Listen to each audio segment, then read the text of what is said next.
Everybody, it's 6 p.m. We have about 20 people logged in so far. I'm going to give it one more minute and see if a few more people show up, and then I'll get started.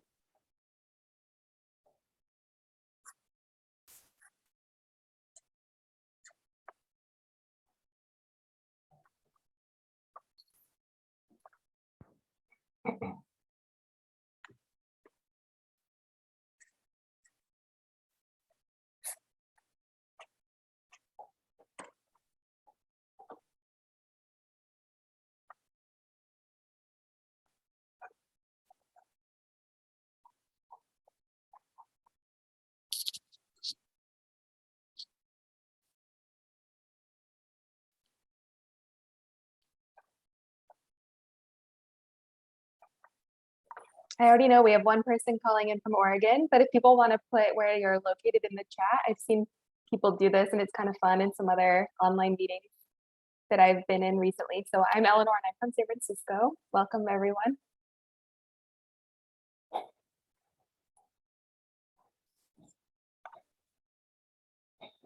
Hey, Catherine.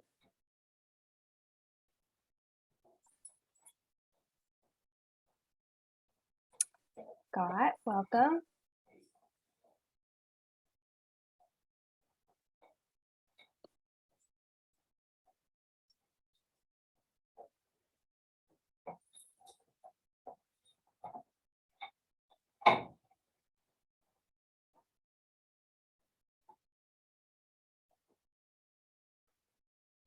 All right, well, why don't we get started? So thank you to everybody for calling in tonight. I am Eleanor. I am a historic resource consultant based in San Francisco with a specialty in the history of landscapes. And I'm on the board of the California Garden and Landscape History Society, or CGLHS. And this is our first online event of 2022. We've had one other event so far this year. It was an in-person walking tour of Golden Gate Park last weekend. And it was the first chance I had to meet some of my colleagues on the board and in CGLHS in person since the pandemic. We're now in year 3, but David attended and it was great to meet him in person and chat with him a little bit about tonight's program before we get started, before we met tonight.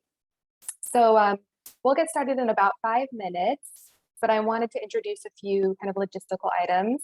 As you can see, if you were here when I missed the announcement, some people are putting in where they're from in the chat. It looks like we have people from all over the state so far. Nobody from Monterey yet, which is kind of interesting.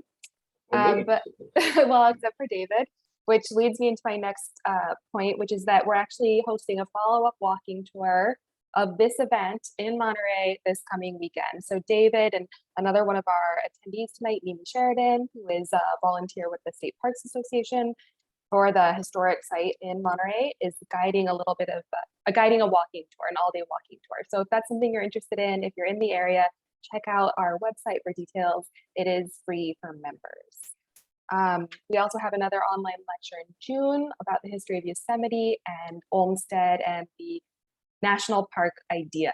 I'm sure all of you are aware that this is the 200th birthday, would have been Frederick Law Olmsted's 200th birthday, and there's just a whole slate of events happening this year, and we wanted to get involved. So this is our kind of fingers in the pot. So go check out our website for more information on our upcoming events. And if you're interested in membership, you can find out information there too. And I would be happy to talk with you if anybody wants to reach out about that. I can put my email in the chat. And I also want to introduce my co-host tonight, Janet Graysick, another board member. Thank you so much, Janet, for being here tonight. And she's kind of admitting everybody and monitoring the chat and here if we have any major technical issues. And I will ask people to keep their microphones on mute and their videos off just for bandwidth issues. And I should say that we are recording this meeting. So if anybody has any issues with that, just send me or Janet a direct message. I think with that, I want us to introduce David. So David is the past vice president of CGLHS, which is my current role. And he is a photographer and a writer based out of Monterey. And he writes about nature, travel, and history of gardens, I believe with a focus on Silicon Valley. So tonight he's here to talk to us about the gardens of Monterey, and I think I'll hand it off to you, David. Thank you, Eleanor. Let's get the slides up and running here. Oh, one more thing. Of course, I forgot one thing. I'm going to give David a little warning right around 6:40 that he has about 5 minutes left, and we're going to wrap up the lecture and transition to some discussion. So if you have any questions that come up during the chat or during the presentation, feel free to throw them into the chat, and I'll keep my eye on that. Janet will help me keep an eye on that, and we'll be sure and collect those and feed them into our discussion afterwards. Or, we can open up to an open discussion, which is also kind of fun. Okay, all to you, David. Okay, let's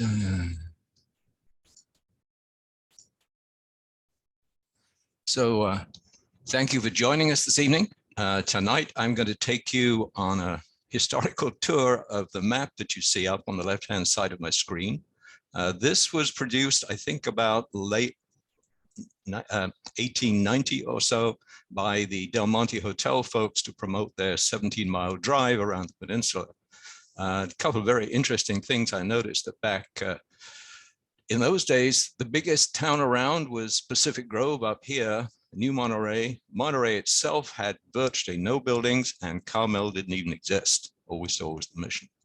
So this this talk is based on an article I wrote for Eden on the garden history of the Monterey Peninsula Redux for the fall 2016 issue. And the redux was because the CGLHS had visited Monterey for the conference in 2000, and so I was following up with changes that had taken place in the garden since then.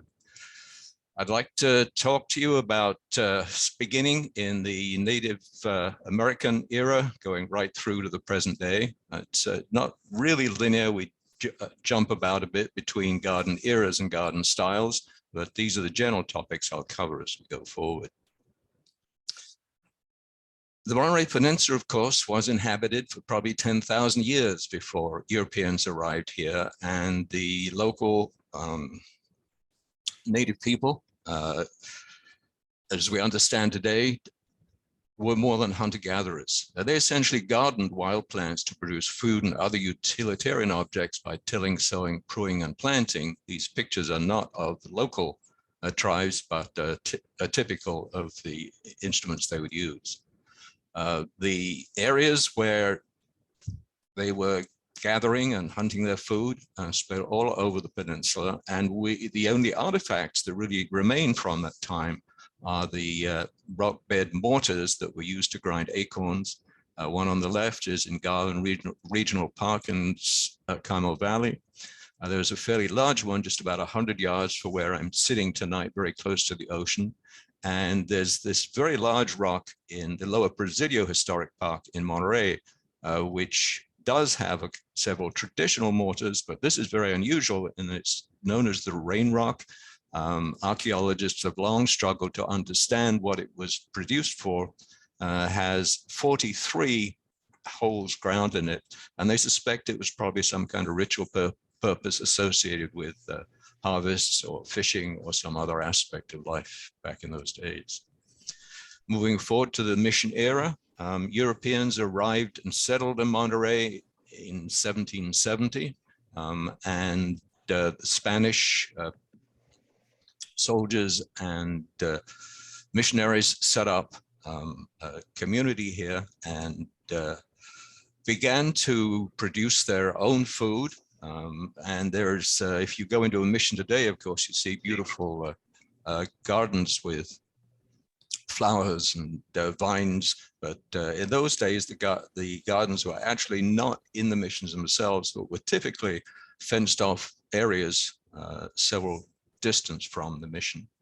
The first major knowledge that we have in terms of horticultural materials being brought in is in 1786, when the French explorer Laperouse delivered a quantity of fruits, seeds, herbs, and 59 living fruit and nut trees and vines to Monterey. The gardens grew, served the population of the missions until the dissolution of the missions in about 1833, and the decimation of the native labor force due to ill treatment and disease. Many of those gardens were abandoned and the buildings were plundered. So today's bougainvillea and rose-filled courtyards are, in the words of Tom Brown in his talk in 2000, romantic twaddle palmed off on unsuspecting tourists. So the first European attempts at gardening in Monterey weren't promising. Raising crops came to nothing. We made a little garden nearby and enclosed it, according to a letter from Father Serra in 1771. That was a year after they arrived. Everything came out fine, but nothing grew to maturity. We're all greatly puzzled. Later, we found out the ground, while showing no signs of it, at times is washed over by salt water by the bay, so it's fit for nothing but nettles and reeds. Things seem to improve. Let's see, a few years later, when La Perouse visited with his delivery of food, he wrote that the garden of the governor and the missions were filled with an infinity of plants for culinary use. And when Vancouver visited in 1792, he was again very complimentary. The soil seems well adapted to horticulture and the climate produces a perpetual spring. This is a picture of the mission over in Carmel. And this is on the hill back here. Actually, this area here is where the beginnings of the building of the stone mission and chapel building we know today. On the back of the hill, I'm trying to figure out whether that was fenced in to keep cattle in, whether it was fenced to keep cattle and other animals out, but that is probably somehow associated with the supply of food. We do know that the orchard associated with the mission was a very short distance, actually in this area, a few hundred yards away from the mission itself. When Richard Henry Dana visited in about 1840, in his book, 2 Years Before the Mast, he comments that Monterey, as far as my observation goes, is decidedly the pleasantest and most civilized looking place in California. The soil as rich as a man could wish, climate as good as any in the world, water abundant, and the situation extremely beautiful. Well, he was obviously not here in the summer or during a period of drought, because right now in Monterey, water is strictly under fairly strict rationing in terms of how much households are about to use, and times are difficult in terms of water supply here.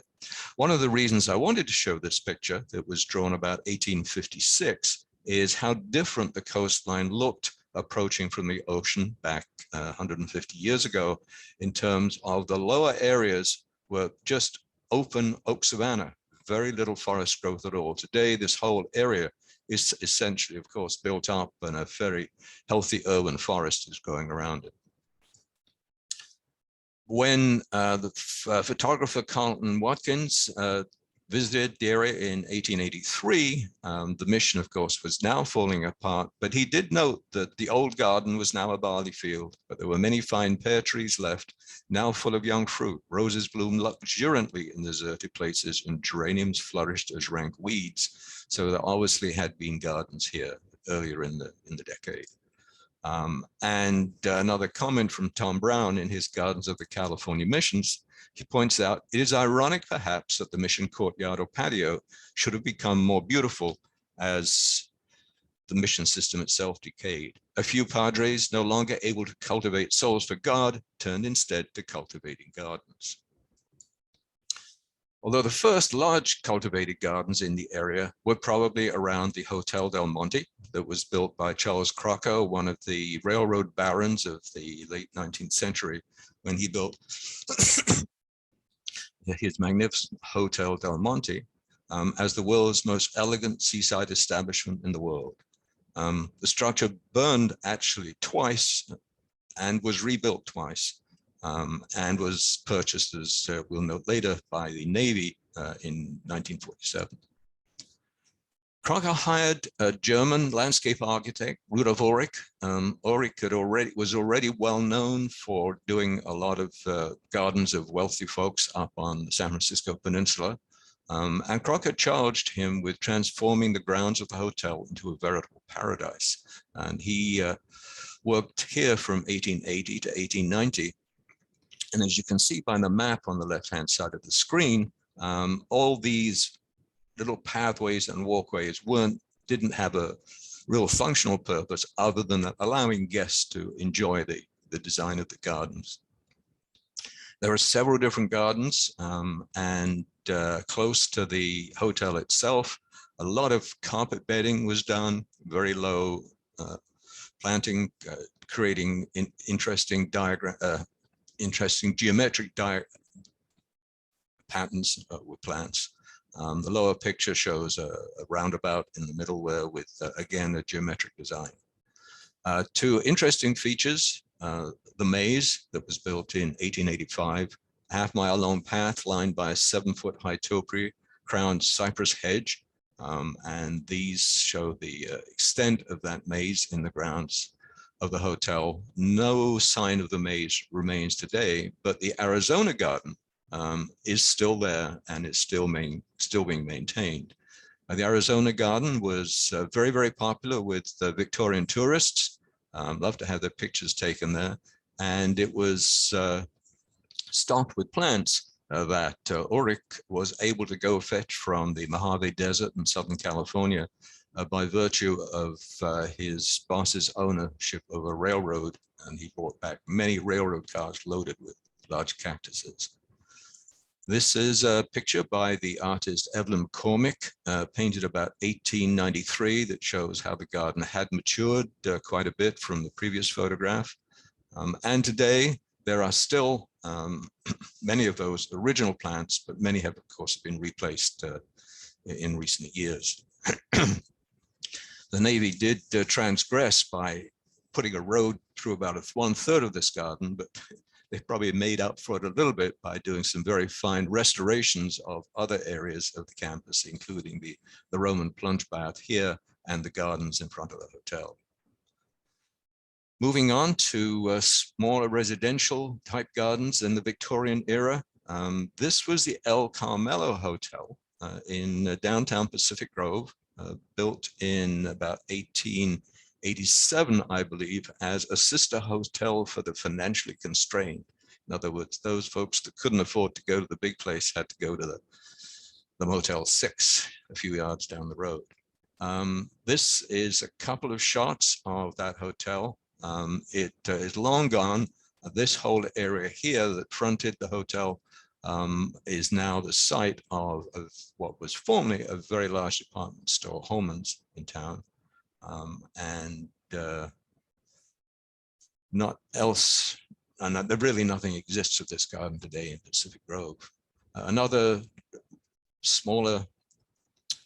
residential garden just down the road on Lighthouse Avenue in Monterey was designed for Harry Green, who was a early community leader in the preservation of California history and landmarks. And his house is still there today with that interesting cupola on the top on the right. The first mayor of Pacific Grove, Dr. Trimmer, built this, described as an unadulterated, exuberant example of Queen Anne styling up on the top left-hand side. And this was his garden with him standing in it late in the 1890s, I would guess. The garden itself is gone, but that iron fencing that you can see along the front is still in front of the house that exists today. The most exotic garden is probably that that was designed around Murray Hacienda, which is a large house on the site of what is now Cannery Row. It was eventually knocked down and replaced by the canneries and the wharfs that are so familiar there. The only remaining piece of information is an information plaque between two of the canneries on the wharf. I put historic adobe gardens. The adobes are certainly historic, but none of the gardens are really related to the original gardens that were in place. They were very functional gardens, as we'll see here. This is the oldest photograph we have of Monterey. This is the Casa Abrego and the San Carlos Cathedral in the back. And we can see here that there is a fenced garden around. That is one of the gardens that Florence Yuck renovated in the 1960s, but I think even that is now gone and surrounded by other buildings. Some gardens that we can visit and see are in the areas, several areas downtown, which are under the ownership of the Monterey State Historic Park. They promote them as the secret gardens of Old Monterey. And this map shows there are about 8 or 9 of those gardens scattered around.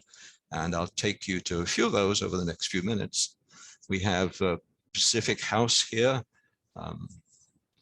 Was a big building, adobe building down near Fisherman's Wharf, built about 1847 by Thomas Larkin. And the wool yard at the rear hosted Sunday bear and bullfights through the 1860s. It was later, early in the 20th century, David Jack's daughter, Margaret Jacks, contracted with the Olmsted brothers to transform the space into a patio and tea garden with a fountain and pool. And this is probably the best documented garden in the whole of Monterey, probably even compared with many modern gardens. In the Olmsted archives is a complete set of all the plans and plots and other information. So this is how the garden at the back is called the Memory Garden, and it is used as basically a place for Monterey's birthday party on the 2nd Saturday in June every year. I'm guessing this photograph was taken probably in the 1950s or so, because all these buildings at the rear now are no longer present. This is how the interior of the Pacific House Memory Garden looks today. High walls, nice, and is probably the most visited garden in Monterey. Just around the corner from there, the old whaling station was built in about 1847. It was used by Portuguese whalers for many years, and there are still some iron pots that rendered blubber into oil in the rear of the building. The front balcony and the garden were added in the early 1900s, and we can see on this picture of Evan McCormick's painted in the 1930s. The veranda was added here. This is a rear view of the garden, and one of the more interesting features is the sidewalk in front of the building, which would be along here where my arrow is. These are pieces of whalebone which have been cut into little flagstones and laid down to make the sidewalk. Just across the street, Monterey's, this claimed to be California's first theater, built in the 1840s, used as a theater in the 1850s. And was used for melodrama and other productions until fairly recently, but has been closed for about 20 years due to seismic issues. And they're trying to raise money to basically renovate the place. This will be a picture from the 1940s on the left, cypress tree growing up here, postcard over on the right, several years later, cypress trees now pretty mature. They are now gone, no longer present. And one of the most interesting features from a horticultural point of view in the garden is the rear of the building, where is a Cylindra maximus cup of gold vine that's planted and maintained by the members of the Historic Garden League. These folks also do an awful lot of work on many of the other historic properties, particularly the Cufa Malera property and the Casa del Oro garden. Casa Soberanes, a bit further up Pacific Street, built in the 1840s. Many generations of the family lived here until the early 1920s. And the house is known locally as the House of the Blue Gate. This is the blue gate that sits in front of it. And to the rear of the house, there are a number of touches that were put in there by the original owners. We can see wine bottles encircling the garden beds here, and abalone shells around this bed here. The Larkin House was built by Thomas Larkin, the first US consul to Mexican California in 1835. The garden wall was built, we know, about 1842, and this is the model for the Monterey colonial style of architecture, which was very popular in the 20s, 30s, and 40s, even for residential architecture. And basically, it combined local materials with Carolina-style balconies. The Larkin's granddaughter, I believe it was, Alice Larkin Tumlin, we know developed the modern garden in the 1920s and 30s, which the garden is located to the behind here where this large tree is. These are several views taken over the years. A view of the walkway underneath the area here was from Wilfred Starr Dobbins' California Gardens book, printed in 1931. Picture up on the top right is, I believe, from the 1950s, showing a view of that same area from the garden itself. And the picture in the bottom right is one of the more interesting photogenic features of the garden. It's the Sherman, known as the Sherman quarters, where the young Lieutenant Sherman was living in Monterey in the US Army about 1847. This big feature very close to the front of the screen, at the bottom of the screen, is a large cistern where water is stored for use in the garden. Casa Amnesty, just across the road from there, was built about 1833, has a 12-foot high adobe wall, which is still there. And again, of course, in his years, this was full of livestock and other necessities of life. It was purchased by interior designer Frances Adler Elkins about 1919, I believe it was. And she or her brother, Chicago architect David Adler, designed the garden, the modern garden. It's claimed inspired by a courtyard in the Alhambra after they visited Spain in the 1940s. And here we can see the garden before any of the plantings took place. This is several shots here from the Habs report. We have a full sketch of the garden layout, and the photograph on the bottom left shows a picture of the garden pretty much as it is today. The Cooper Malera property, built about 1827, and expanded into a fairly large complex of barns and other adobes, had a high wall around the garden. We can see on the left side here. And this picture was taken before 1890. And just a couple of years ago, a major renovation was done to the whole complex. And it's now a combined property of the National Trust for Historic Preservation and some venture capital money that turned it into certainly the most popular event space in Monterey today. Every weekend it's full with weddings and parties and other things.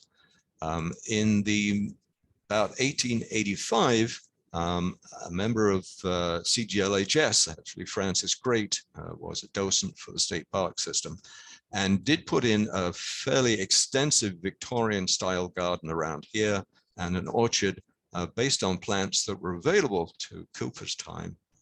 But most of that has now been replaced by the garden that I showed you in the previous shot, which are easier to maintain and more appropriate for event uses.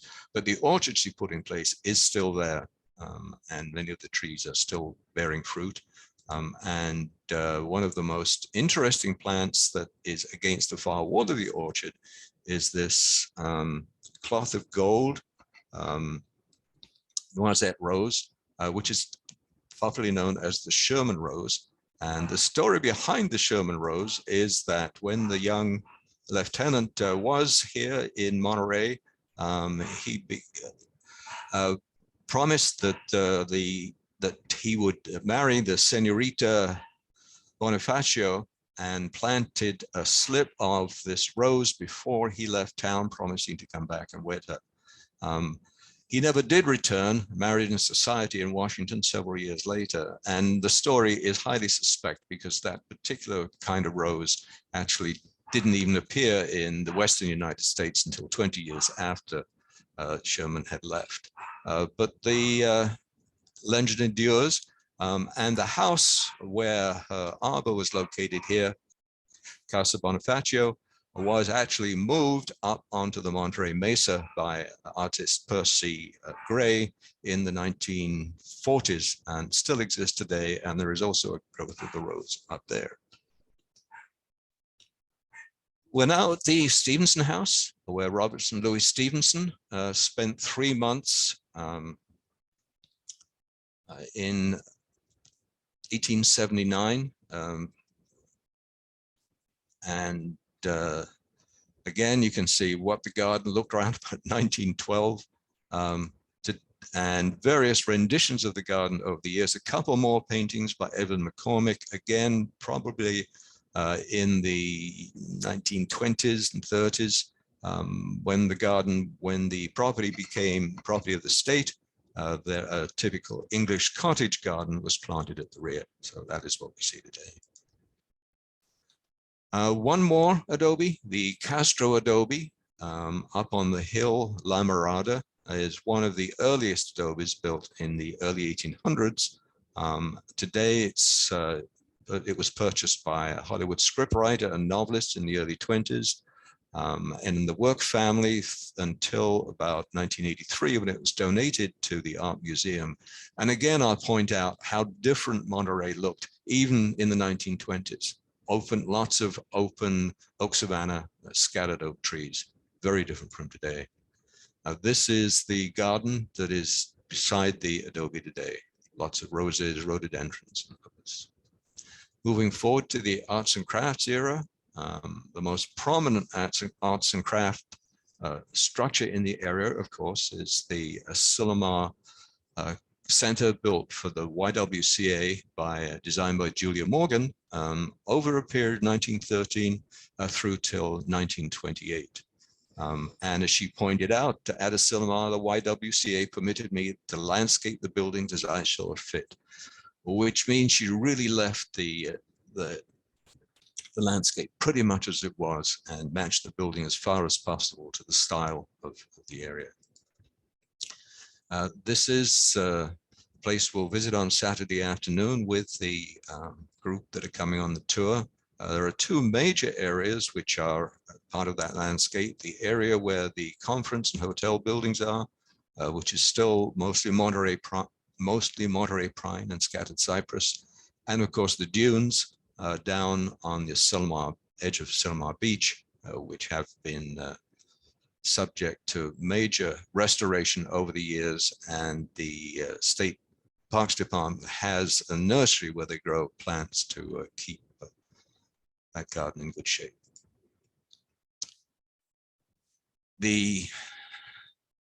Charles and his brother, the Green brothers, are most well known nationwide for their buildings, particularly the Gamble House down in Pasadena and Green Gables in Woodside, about 50 miles to the north of here. But Charles left the partnership in about 1916 and moved to Carmel. And one of his first projects when he moved into the area was based on the ideas that he saw when he visited Tintagel Castle in Cornwall in England in the early 20th century. And he built this house for D.L. James on a prominent promontory in the Carmel Highlands, looking north towards Point Lobos there. And as you can see, an awful lot of the inspiration for the house and the landscaping around it came from the work that he saw when he visited Cornwall earlier. It's described as Green's most organic architecture, and it gives the appearance of growing out of the rugged native rock. And again, the landscaping here, of course, is Monterey cypress and pine as where it clings to the cliff edge. Robinson Jeffers built his the poet Robertson Jeffers, again, moved to the area about the same time as Green, about 1916. And he built a stone house on the promontory south of Carmel. And again, as you can see at that time, there were very little trees growing area to shelter their home. Jeffers planted about 2,000 Monterey pine and cypress mostly, and eucalyptus. And he basically transformed Carmel Point from a sand dune into an urban forest. He actually wrote this poem in 1938, concerned about what would happen if you'd look for this place after a handful of lifetimes. Perhaps of my planted forest, a few may stand. Yet dark-leaved Australians, or the coast cypress haggard with storm drift, but fire and axe are the devils. And we certainly know that in California, but so far his work has withstood both fire and the axe. The Pebble Beach area was developed largely as a result of Samuel Morse's ownership of the Hotel Del Monte, and started major construction out there for big Spanish Revival style houses in the early 1920s. This is the Griffin House by George Washington Smith. And this very exotic garden, as I understand, is still sitting out there in front of it. And most of these houses were, of course, designed with many of the artifacts from the Mediterranean type house, as people described Larkin's house in downtown Monterey. And in fact, the Del Monte Council Association minutes decreed that all architecture going forward in Pebble Beach must comply to the Mediterranean type as found here and in Europe. And these are examples of some of those structures. This another George Washington Smith, the Vincent House, and a wonderful article in the Architect and Engineer published in 1925 has about 20 pages, page after page after page of all the houses and the landscaping. And again, you can see that close to the house, there are some plantings, but most of the landscape was pretty much left as in its natural state. This is just a few of the examples now: the Hunt House, the Test House, a couple of houses here, the Vida and Wheeler houses. Again, both of these houses were featured in the Winifred Starr Dobbins 1931 book. The gardens started to change in the late 30s and 1940s, particularly by inspired by work done by Tommy Church. There are records of something like 200 residential and commercial projects that he did throughout the state in the Environmental Design Archives at Berkeley. And 32 of those buildings are on the Monterey Peninsula, and 22 of them are in Pebble Beach. And here are some examples of the drawings that he prepared for those gardens. This is from 1952, of the house in 1958, some of the photographs, his Polaroid photographs of work in progress on the gardens. And I think it's important to note the important contribution that the Japanese Landscape Gardeners Association made in the development of many of these church gardens. Gardening offered entry-level work that didn't require English proficiency, and it remained available on Pebble Beach Estates through the Depression years, and offered many Japanese the best opportunity to work in the area. Here's an example of another of Church's gardens, and we have the card of George Wader, who ran Watson's Nursery, to show that he was supplying materials to that. And this Chatham Garden, built in '72, again, Henry Yamanisi has a complete planting list of and prices for the materials used in that. So the Japanese made a very important contribution as gardeners in the area. But Church's most visible garden, it's very difficult to see many of those gardens in Pebble Beach area. They're behind walls and the owners aren't too anxious to let folks wander around them. But occasionally you can get to see the church garden that was designed to surround this Frank Lloyd Wright house that's on Scenic Drive in Carmel. Is one of Wright's only commissions on the coast and was, I believe his last in California. And he had originally wanted to do the landscaping around it, but the owner, Mrs. Clinton, insisted that the church should do it. It's a very small plot. We can see here the shape of the house. It's interesting. There's not a square corner in the whole place. And this is the landscaping design of church. And these are some of the photographs that he took of the simple courtyard design lined with gravel, which is on the seaward side of the property. Getting native plants, of course, play an important role in many of the gardens in the area.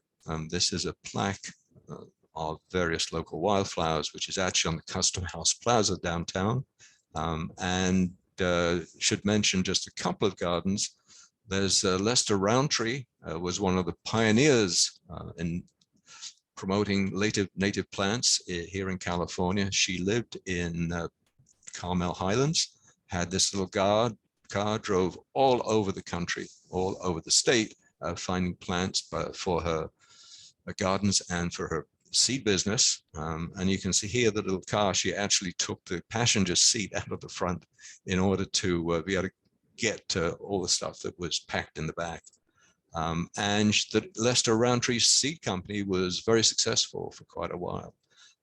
In the late 1930s, the catalog listed seeds from 400 native plants and had regular subscribers of over 4,000 people. David, I'm just going to cut in and say we're at 6:41. 6:41. Thank you. Almost there. Okay. So one more garden to look at here is, this is the Lester Roundtree Native Plant Garden, which is on the hills at the back of Carmel, adjacent to the Flanders Mansion on the Mission Trail Nature Preserve. These photographs were taken several years ago. Last time I looked, this garden sadly was not in very good shape. So I hope it can get some attention in the next few years to return it to what its namesake would have liked to see. Probably another one of the earliest native plant gardens in the area is at the Museum of Natural History here in Pacific Grove.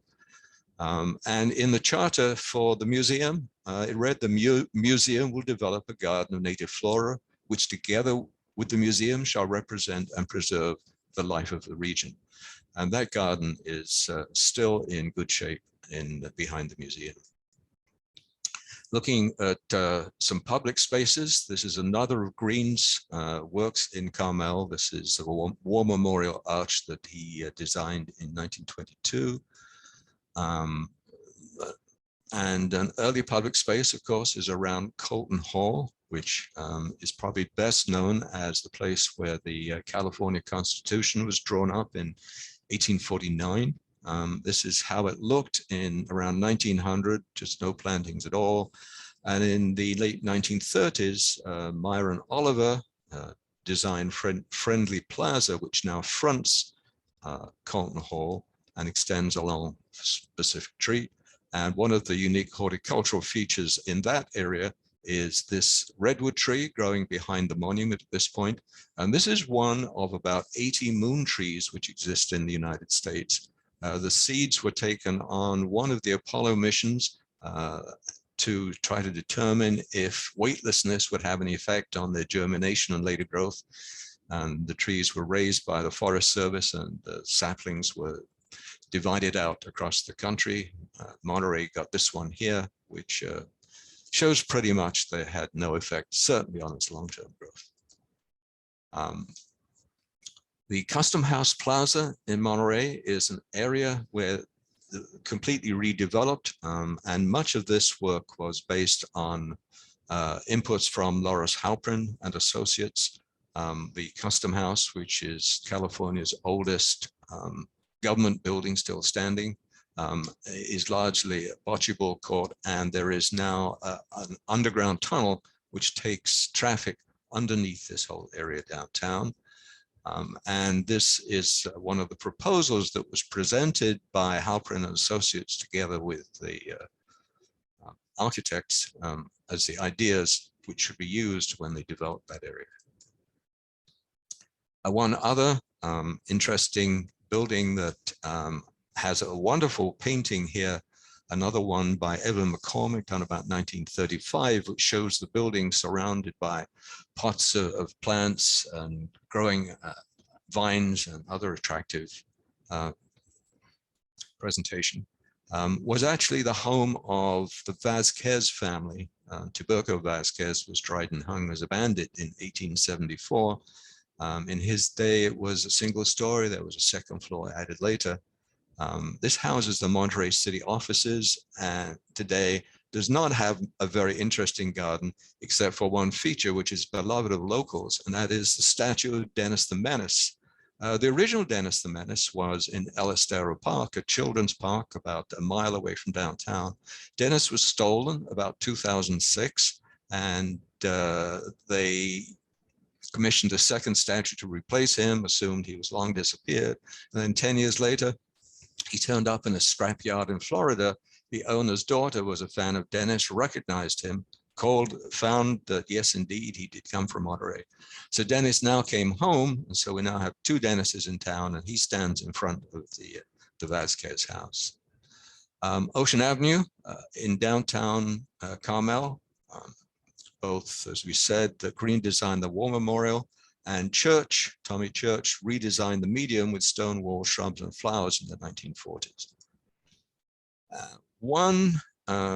Couple of projects by Garrett Ekbo, the Sumino Transit Plaza in downtown Monterey, and a much more impressive product of the Ekbo company is the Monterey Peninsula College campus here that went up over the period 62 to 68 of this, and was completed about 1968. And one of my favorite gardens in town is just a few hundred yards from where I'm sitting tonight. There's Perkins Park that was basically hand designed, or Perkins was retired to town in about 1938 and single-handedly removed all the poison oak and other scrub from the front and planted about a 1 mile long linear garden planted with succulents and other South African plants, including what is known here as the magic carpet, Chrysanthemum floribundum, a flowering succulent that comes into peak bloom just about now. And this is a picture I took of Perkins Park just today. It's been through sad times, but the town and a big volunteer force are finally bringing it back into shape. So if you're in town this weekend or fairly soon, you can see this. So just to finish up, I can't get away without doing a commercial here. My book, Secret Monterey, it's published just this month. A guide to the weird, wonderful, and obscure features of Monterey, and includes many of the items and places that I mentioned in the talk. So that is. Oh, thank you. I had not heard about your book, David. Wow. So I'm glad you put up that slide. Had to fit that in somehow. Yeah. So do we have any questions here? Yeah, we have a few. Thank you so much for your kind of whirlwind historical tour of the peninsula. There's a lot that I didn't know. I'm very familiar with Thomas Church and Lawrence Halprin and even Ekbo and the whole modern garden movement that I think of as very based out of the Bay Area, but I had no idea I had such an influence on your region as well. So that was really interesting. I think my favorite little era though was your arts and crafts discussion, the kind of stone buildings and the castle inspiration and all of that. I was familiar with those buildings, but it was nice to put them in a little bit of context and see that. But we did have one question very, very early when you were talking about the Hotel del Monte. Is that building still extant and still open to the public? The building still exists. It's on the campus of the Naval Postgraduate School, and it is definitely not open to the public, except for special occasions. They used to open it every Memorial Day, and there was a band concert and everybody was out, but even that has been gone in recent years. But if you have a friend who's a sailor, they can get you in. That's how I got in to take the pictures. You have a friend that's a sailor, or you're a sailor? Anyone with a friend who is military can get access there. And they have been, and the other answer to the question is yes, the Hotel Del Monte in its third interpretation is still there. It's called Herman Hall, and it's on the campus. And the two original Victorian wings are still in place, and they are used for housing military, and any friends of military can rent those rooms through them. So it's a great experience to go in there. And speaking of the extant gardens, so you should put up a little map of some of the secret gardens that you'll be touring this weekend, but you also mentioned you'll be going to a Sillamar, and it sounds like you may or may not go to Perkins Park. Perkins Park is an optional side trip. Okay. You can get there on the way or two from Monterey by going a little bit roundabout. But if anyone's there for the weekend, it's a peak bloom. I absolutely recommend a visit. It's not the best show I've ever seen, but it is looking good. Let's see. We have one question asking if there's a book that you can recommend about Thomas Church's work. And I'm not sure if that means, Bob, you feel free to unmute yourself. And if you want to ask this question, I'm not sure if you're asking about the Monterey Peninsula specifically or Thomas Church. There may be other people in this meeting who can provide recommendations for books about his work outside of Monterey. Oh yes, the things that were done in the Monterey area that we saw photos of, and unfortunately we had to go by real fast. I'm afraid so. Yeah, I've been doing some research. I think there's an Eden article in there somewhere. Yes. But I haven't found very much at all specifically on his work in Monterey. We were talking about that briefly before we started the meeting, about some of David's research. He's found many of the construction documents for these gardens in the archive at the Environmental Design Archives up here in Berkeley, right? Yes, that's right. So but they don't have an address. So he's having trouble matching up. I mean, it's a fascinating place to go through those archives. And there are letters from church and to the owners, and business cards and all kinds of things. There's a lot of story, but I don't know of any book that really covers in any kind of detail the Monterey Garden specifically. His most famous garden in the area is, I believe, on the north side of the bay around Aptos, where there's this garden right fronts onto the ocean. So I've seen a lot of photographs of that. Yes, so have I, with the wood decking. Yes, that's right. Yes. Yeah. I forget the name of that. I've seen a number of questions, and thank you everybody for asking those. It gives me another opportunity to brag about my book. Yes, it's called Secret Monterey. It's published by Reedy Press. It's available on Amazon, of course, and many local bookstores here. The Bookworks in Monterey. It's at the Custom House store by Fisherman's Wharf. I know it's in the Downtown Sound in Salinas, and should be in the Rio bookstore very shortly. After a very traumatic process of getting it through the printers in COVID, I can tell you. Well, maybe we can have you put that up again as people are, in about 8 minutes, once people are logging up, you can put that slide back up. Screen. Yeah. Okay. Yeah. Congratulations. Thank you. It's my COVID project. It was a lot of fun. It's a pretty good one. Pretty good COVID project. So Janet had a couple of questions in the chat. She wrote that she's curious about the lack of trees and wonder about the activities of Richard Henry Dana and his colleagues, who were often tasked with cutting down trees for wood. Any insight into the effect of Spanish and Mexican settlers before European began recording their impressions? One reason for the lack of the undergrowth could well have been the Native Americans' method of burning large areas to encourage and fertilize the land. I think that process certainly caused a lot of trees not to grow that would have done otherwise. But I doubt, looking at the picture, that the way the land looked in Dana's day, I doubt if there was much at all there.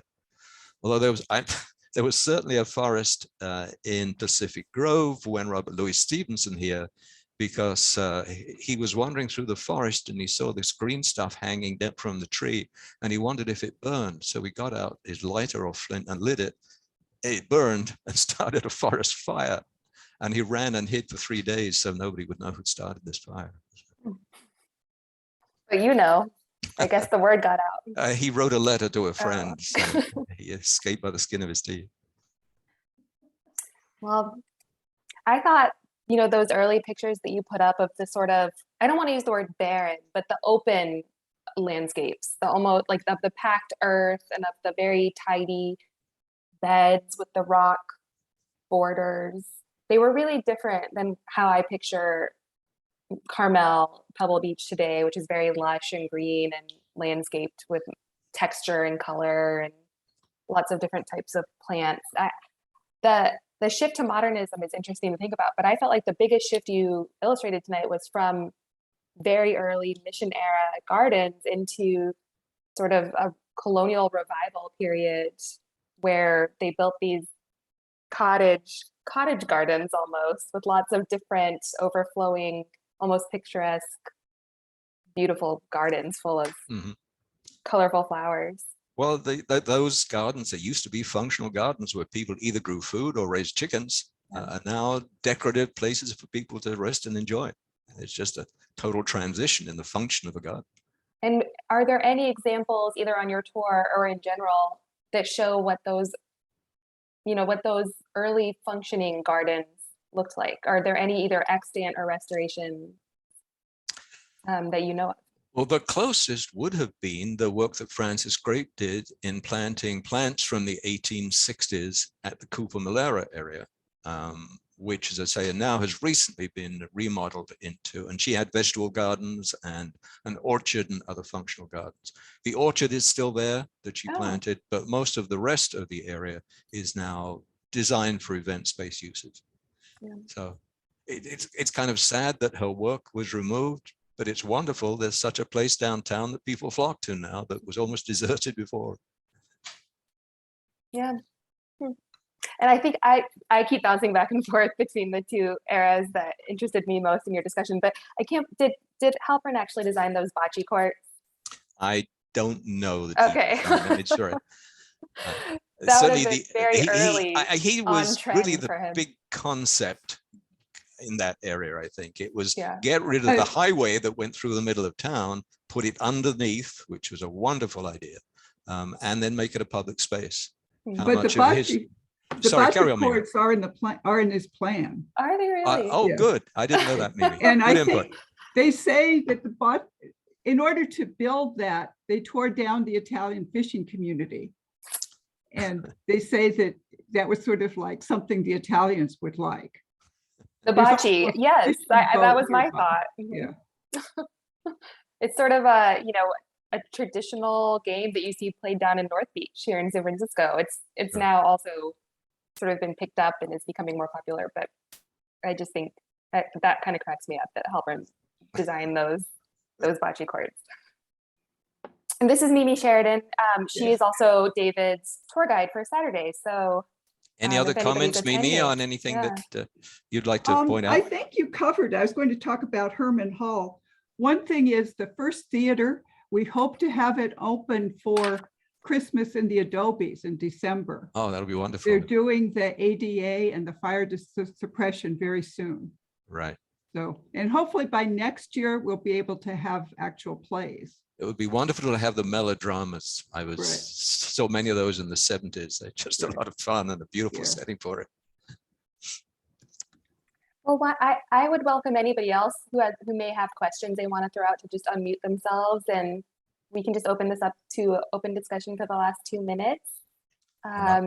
Feel free to turn on your camera, and maybe David, if you want to put up your I will steal this cover. Opportunity to go to. I'm just curious how long David's been doing this research, because it shows a depth of research. I had Long that thought as time, well, yeah. Let's see, where are we here?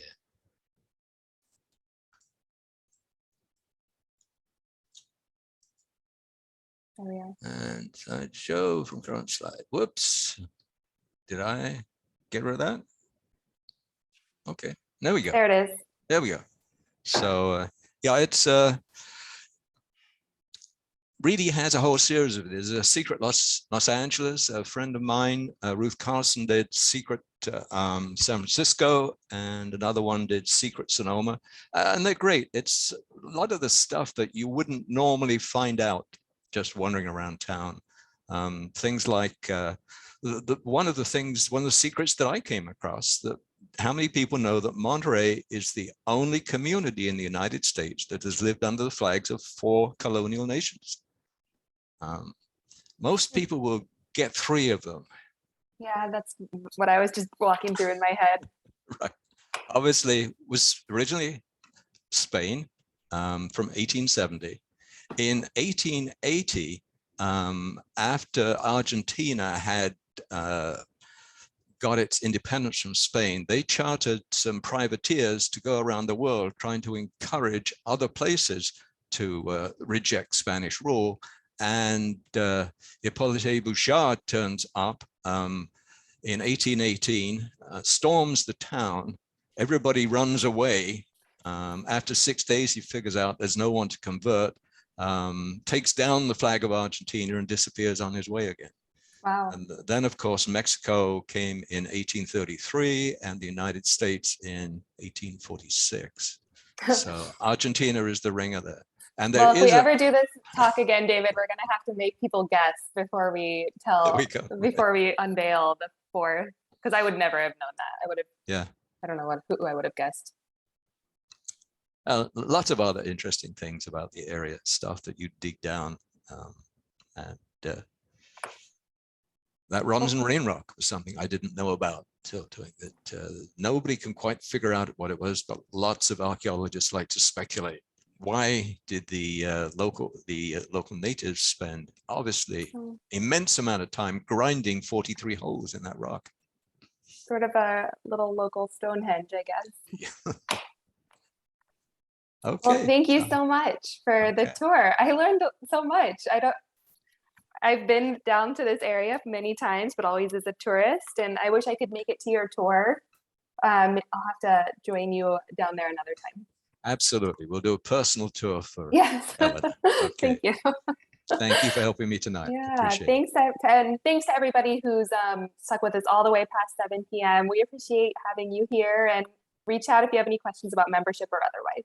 Oh, I'll put my email in the chat right now. There I am. Good night. Good night. Thank you, Eleanor.